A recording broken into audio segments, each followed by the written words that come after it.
ကျမတို့ကြိုက်တူသွားတော့ငါရိုက်ထားတဲ့ဗီဒီယိုလေးကိုစုပြီးတော့ပြန်တင်မှာဖြစ်ပါတယ်ဒါကတော့ကျမပါရထားမတက်ခင်ပဲပေးနေပါသေးပေါ့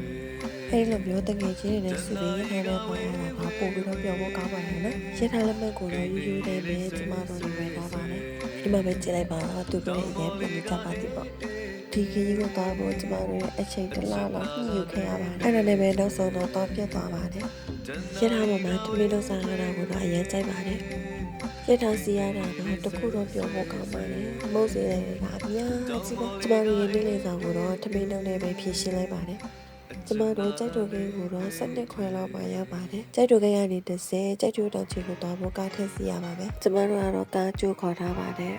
တောင်ချီကိုရောက်တာနဲ့တောင်တက်ကားစီကိုတန်းသွားပါတယ်ကျမတို့သွားတဲ့ရက်ကပွဲတော်ရက်မဟုတ်တော့လူသိပ်မများပါဘူးနော်သိပ်မများဘူးဆိုပေမဲ့လည်းလူကတော့အသင့်တော့ရှိပါတယ်ကဲစားတာအရန်ကောင်းတော့တောင်တက်တာနဲ့မိုးစရွာပါတယ်အမတ်တမဲကနေအမတ်တရားအရာတစ်ခုလေးဖြစ်ခဲ့ပါတယ်ဝေးထဲမှာပြပြကြီးတောင်တက်ကစီခဲ့ပါတယ်ကျမတို့တဲမဲ့အခန်းကိုရောက်ပါပြီ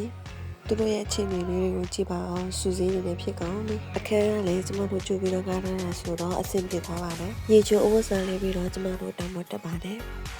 တောင်ပေါ်မှာပြင်းရတဲ့အတိုင်းပါပဲနှင်းတွေအရင်ကျနေပါတယ်ကိုအရှိကမြေခွေကိုမမြင်ရတော့တဲ့အထီးကိုနှင်းတွေကကျနေပါတယ်အရင်လည်းအေးပါတယ်စီဒီတော်ကြီးကအရင်ကမှတက်ပဲပါကျမတို့တောင်ပေါ်ကိုရောက်တဲ့အချိန်တော့လေတွေကလည်းအရင်တိုက်ပါတယ်တေးတွေကလည်းအရင်ကျပါတယ်တောင်မြေခွေကိုတစ်ချက်ကြည့်ကြပါဦး